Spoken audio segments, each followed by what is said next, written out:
All right, ebusunya for your mamuni na makwaba eba Ghana Politics Avenue. Hana ope all the trending political stories in Ghana onsa bitumi akam.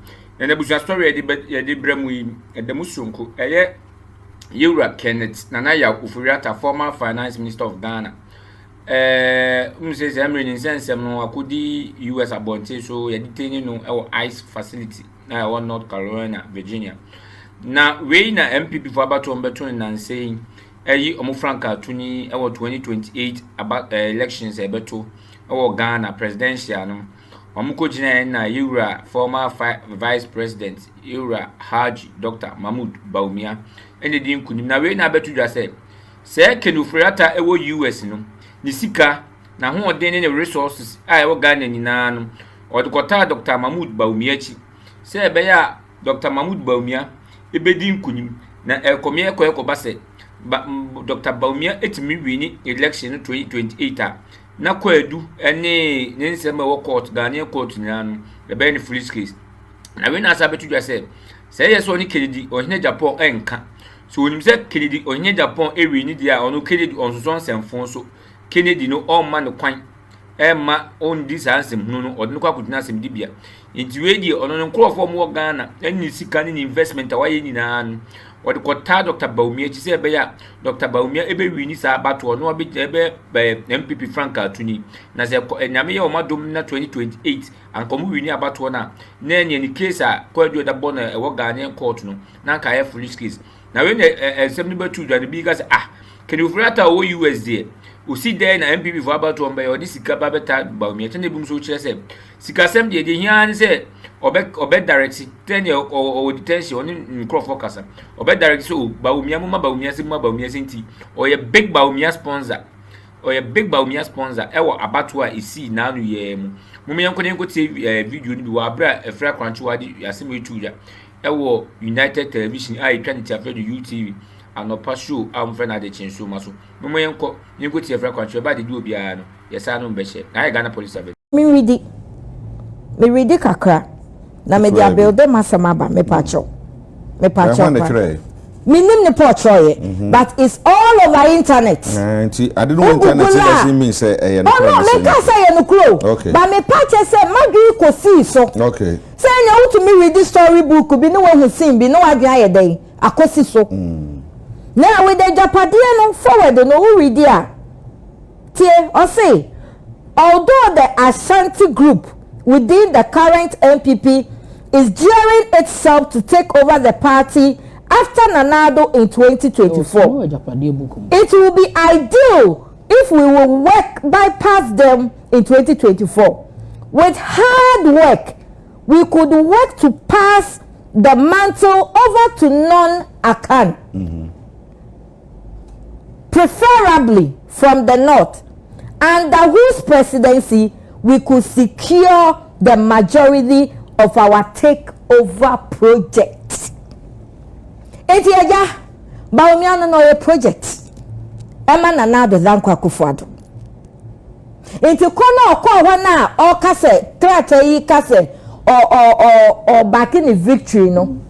And me afia kwanchwa enye me wanwa. I didn't say eja me so make we be samasa me cha madwen. Because oyeja na wo fie. Enti me so me cha madwen. Say me enye me wanwa. Okay. Because we obi a this ejapade book ayenhu baby e free buy ye ene non from them all over we obi a working kan sia ni akoso nyina akoso no you will understand it because here is the situation that aba na omo kono sebi akola o hye ye mokra nim say ye papa Mahmoud Bawumia na bewi ni enti debia aya me kasa ye papa Kennedy Japan or a courageous person because Kennedy onim sa ba mi koi ya we die from top to down I read you amend the constitution to allow former Nanado Bawumia appointees to vote I read that vote has been already secured because any amount appointment am we di nya wo hu it we ye dan ya wo beto amaye but Kennedy knew say it was rigged but he knew that our system, me party and we NPP at that time system no. A dangerous system. It say it is me kwan bi a me fa so no let me try all my best let me use all my resources na me for ko save party no and I am banisa o ga na Kennedy onum say abano is already rigged you knew it say 2024 say Bawumia wini abaya say nyame ndi ye ho afofie and 2024 say Bawumia wini abanka ya papa Ken Ofori Atta o nwane en ko kotena brochire so mu breaking 8 na en ko kotena brochire say yan fa ne say Ken ya fa ne say ya papa Kennedy Japan and winning 2024 mo primaries no and the winning general election na nka Ken Ofori Atta obeko dey because Kennedy omo so no party mpanyimfo na gearing up against Kennedy no omo ni Kennedy otumi ye ni obetumi aye enti eja Bawumia vote for Bawumia. It's a third term for Nana Dankwa Akufo-Addo. Okay, it's a third term for Nanado's rule. Because allegedly said, Ofori Atta sponsor one of the candidates. One of sponsor. Bawumia. Really? So that he will win and he can come back home. Bawumia Ken Ofori Atta na mo di anya to say. If you are actors, be here, be no sponsor. No, and it's ice watching me. Ice watch other Jennifer, if you want to you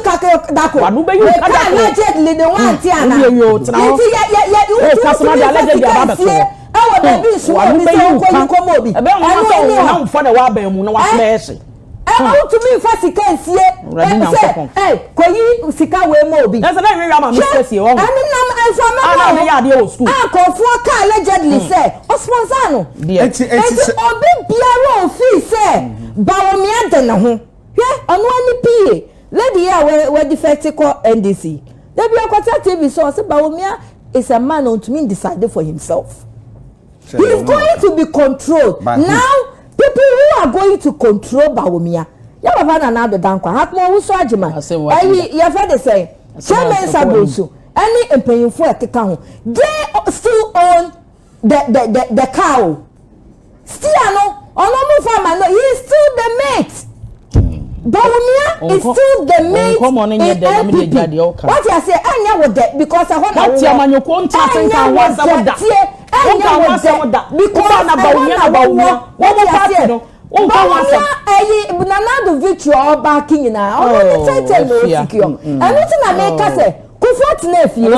Say former president da. No so we wan so na Dr. Bawumia nya juma direct. What only nya direct. Na how you be already the president. Obi what secure on the third term of party no. Na Nanado there or in the running mate the vice president. Why na recommend Bawumia ba party no? Why na recommend Bawumia ba party no? Nanado why na time omo Bawumia ba asamba ho why no mu dwane kotwa na o solve asem no ma Bawumia ba ye eleje Kufuor granted now so ye ka obi on na ye adwuma no pa bia no bia Nanado Kufuor obedim no more than my Kufuor na make say wo ye eja na wo ma akwa awie no tinafie no momra wo na so ba wo dia ukosa asem papa bi amate o e pani wo party no a wo di aban na ukosa asem papa bi amate e analysis no ani pami ewiase uti wiase na se we relate issues na wa connect na wa fa toto ensem bi wa da bi asem be di okay because Kennedy no kra no ote ho no ofa no matra ma ya planting kofo wani mu well because na agenda net e da ho no e ye say ye execute na then na all government machinery including executive national executive including Jennifer Nangaso ya national executive will support a part all the communicators in the party everybody and you have a problem with that you have a problem with that me come again me chama dey be am found hey answer me who say the man wo be TV so what kind of topic the man wo be untia bakanto untia ana mu di plan mu ni candidate pekenation untia party Jennifer Medase sama ya bekebi sama sama ana bekebi ana party u bekebi adwai suma afia suma then I say you have a problem with it I didn't have any problem with it but what surprises me is Jennifer Ghana for me 1 minute ni what you say it's Ghana for mama maye mistake okay some mistake you know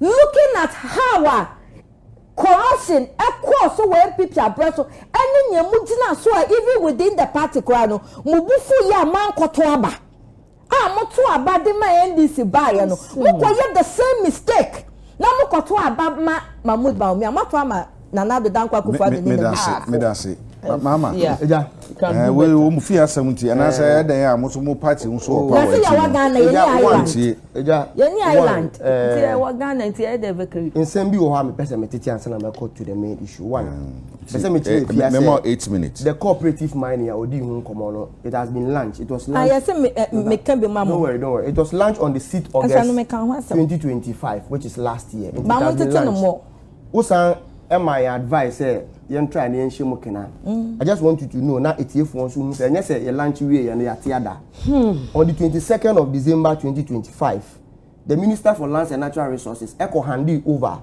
official certification my two communities one area and Teleku Bokuzu in the Elembele district into all the those certificates and that is the process say ye kwa na enya lands na ne abe hand over certificate a grant to the permit to the community because a cooperative mining we supposed to be within the community so it is ongoing me person be create impression say the promise no we are not working the talk who also propose say my ndua nduaba ye bedi ndua this industrial crops exactly we read it from Daily Poster indicate say omodua cashew and teak trees so we are far ahead of your proposal yes no we will do more eja on the second point so say you see say onipa pretend say wada ni nyane ye din pa o ni nyane obetima born sa what is all born pa so on few and that is exactly what Jennifer and the party for Jennifer tana ha edin komo say ye share bo enya benefit in the galamsey issue intinu bo sha ye share no yenye den na yaye eneja I'm surprised no me ba see you need to do more I never said somebody there to correct me no problem ebobo say ohun excavators say eko me bi abanam nkran kwan bia eko say the excavators ba there no what e ba be and those things but Jennifer you see the reality is that medical culture say the new policy ne say obi the excavator ba oman we mu a ubeji prior approval ube indicated dia ode excavator and ba be den e ba be so dia won kan and then it is something that is in place okay you track it or that's say wakai no no problem anytime because intra make can because who make it first issue I want the Ghanaians to know say e ya dey ayeye you be track it say what they call here are different from the outcast say what they call here they would recall the excavator back main command so minerals commissioner omo control room omo monitor all those enema no enema bi aya medical car say ya repeal LIR mo inactive na ema mampeni kwan so be man ko fa kwanya akoye galamsey e wo forest me no ka say ya repeal excavator issue ma talking about it me no ka say you claiming 9 forest reserves no more time even military couldn't even venture those forests. When you can say 9 forest reserves in Ghana, you have to claim back to the Republic of Ghana. Okay. You can say about 9 months. 9 months who follow Erastus and say, or a journalist or in the near Ghana say cheaper almost every day. Or try near man 9 months. Are you no necessary share? Nasa 9 months for necessary amount go for who juma or more. Okay, so the reason why I'm a boy Erastus DNA say sometimes I make kobo party persona. That be person be so say. I then na 9 months for nankasa no because who can say obi anko on the page oh Yes. What you say? But Namos also the Dominic can a bomb. So what they do is that now Namos for Nankasa and my Ghana phone say, yeah, Namos for a Juma ye, since you have individual be on no point. I say the individual. Yeah, I get you. Obia farmer Erastus here. Okay. And a Jumana all ye. Me no kasi Namos also our social media handle. Add anytime be on be take any step bia no omo update the public with their social media handles. Me no kasi Ministry of Lands and Natural Resources time to time also addressing the public. You see I mean call NPP asem. Eja over 4 minutes. It is good say enne Jennifer nene nkro for ekas and Jennifer ka say on your tribal politics. I agree. Tribal politics ya dia. Ye nyina kasati aye eneja you are older than me. For me, since I'm starting to do politics, 2024, and a tribal politics heightened in this country. When I was starting. Why did they buy? It's not Bawumia. Bawumia Timiko Shia Muslims for oh please. Bawumia Timiko Shia Muslims for. Now I catch it one say. Muntu abama me because me a Muslim. John Dramani Mahama. Video no. Odi Mampeni in 2016. Remember about baby in 2012. Even though you're a Christian, there was no day Oshia a Christo for. I catch it one say. Muntu abama minti me a Christoni. Bawumia was the first person that started tribal politics in this country. It is a ne akwetiamo. Namo suyanyan sasisia. It is good for you. It is good because we caution you. But he thought say so nya Muslimi for na afi onenam asori no nya kakraka ho obedi. But Ghana we don't do tribal politics. Ye hwe obi obetinya ye adwuma no. So tribal politics there's a motion nyansa na mwenu mu say mu start ye na amfa fine. Beja you see candidate omune Bawumia call against you no mudi nkuko ni nyina no. What do you expect from them when they stood on the pulpit to talk? Let me tell you, gymnastics. A match road interview say gymnastics. Omunina in their campaign catch and say Bawumia cannot win 2028 elections. Anameboa. Yeah. Into Omunim say ondi. So Omunina looking beyond 2028.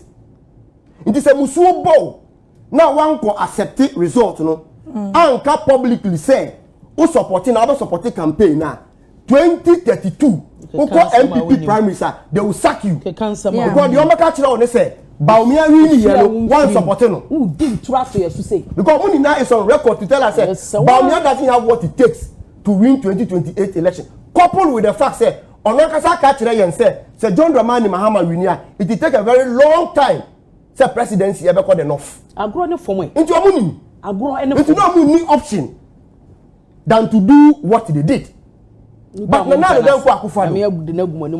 Eja, do you expect different thing from him? Papa Nankasa Kachire and say, we are seeing Yansa now about Bawumia team. And nothing no ko found so mbeye economic measure. Ne vice president. Eye the head of economic management team. Because no much to say economy na ya hand over ma in 2016 was bad. Me no ka say emra NPP be fi abenwa to 2024 no. Now all the economic figures are ye for and so mbe fight no. All those figures ended up fighting him. Until now, so the now catch will say or support Bawumia. Me enya me one because until me nka say on support no. Because on no and the party for a year man. But na eja maybe say you say nipa no omwe no. It is not only to get a candidate, but to get Obia obetimi ama one power. And I can tell you on authority say Dr. Mahmoud Bawumia cannot and will not win 2028 elections. They in America sir. Almost selling no mayen as economic messiah. And anytime Bia ever call election since 1992, economy has played a pivotal role in Obia ebe appointing. Yeah. And then Papa we are makoyi no. Then be say you say ni economic records at saying. One fear be one so. Na inflation and I'm 23% under his era. Under this era, or the young boy could do 54. And on the bar, do 50. And on the bar, or the bar, do 23. And then we say, as of December figures now inflation and 54%. January inflation figures and 3.8%. Until then, about the catcher again, debt to GDP, all handing over Amayen, now 70%, and the debt to GDP and 45%. What is he bringing new? Me know I can say unemployment rate as head of economic management team, all handing power Amayen, now 14.5%, and the unemployment rate I reduce you about 13.something% with your own people. Me know I can say. Debt, legacy debt, NPP nkwape baye. Ebe take yen public debt from 120 billion, ebe yen ko over 700 billion. And now me know ka say, due to the good management of the city, yen public debt has been reduced by over 100 billion. Me know ka say exchange rate. And I say when the fundamentals are weak, the exchange rate will expose you. By the mere inference of that principle of Bawumia, the economy today is strong because the cedi, the exchange rate is strong. Omo handi over Amayen. Now ukra $1, uji over 15 Ghana cedis. And then the same $1 ukra, uji averagely about 10.5%. Menu ka say fuel, fangwa a heavy ripple effect on Enema and transportation. Menu ka say ya give abenwano na a liter of fuel na you turn around 16-17 Ghana cedis. Gallon na you turn close to 80 Ghana cedis. And now me know say fuel has been reduced from 16 Ghana cedi under the NPP to a liter of 9 cedi 97 pesos. 9 cedi 97 pesos. Gallon is today less than 50 Ghana cedis. Ya pesa me chon yan Adia ye nim Bawumia say omuka kire nse onimye no oba ya ye man akwanya say onye no ofi abenwa no so no na wabobbo no tuka he had failed and all those economic figures ended up fighting him. And then under a good leadership of His Excellency John Dramani Mahama, the finance minister Dr. Kesel Ato all the worst economic indicators are omo handing over Edema and then they are all in the right trajectory. It is there in okay. Because Ghana we don't vote on digitization. I say campaign by year this election be campaign. This time around.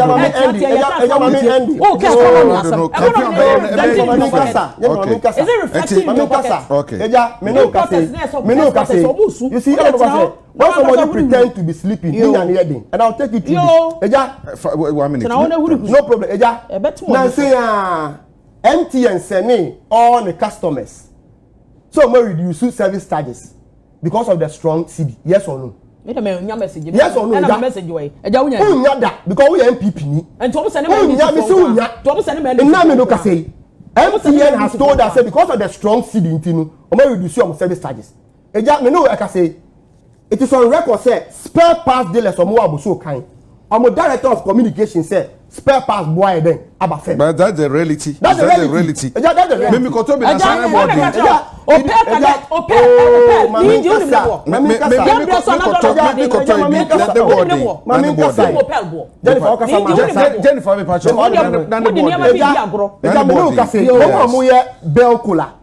This Bell drinks. Last year, I issue official statement say, "Omo reduce all product because of the strong cedi today." They just make me go on. Yanka say, "Bibi biya bo abafem." But let us acknowledge the fact because now we look at iron rods bo abafem. Okay. Cement bo abafem. So they can pretend to be sleeping. Okay. But the reality they say. Okay. Enema bo abafem. And abafem born who modern say. Oba pusha ma enema bo ayede. Akof abafem. Feather. So in short, no. Now no yourself for him. Alaji Bawumia. Mami call so na yenhwe. Ye wo two topics but ye be ne ba ko pe. Ye be ba ko pe. Kutuka de ne de Kutuka International Airport de me full say. Na say papa ya be chechi. Abi chechi munti yenhwe inflation at 3.8%.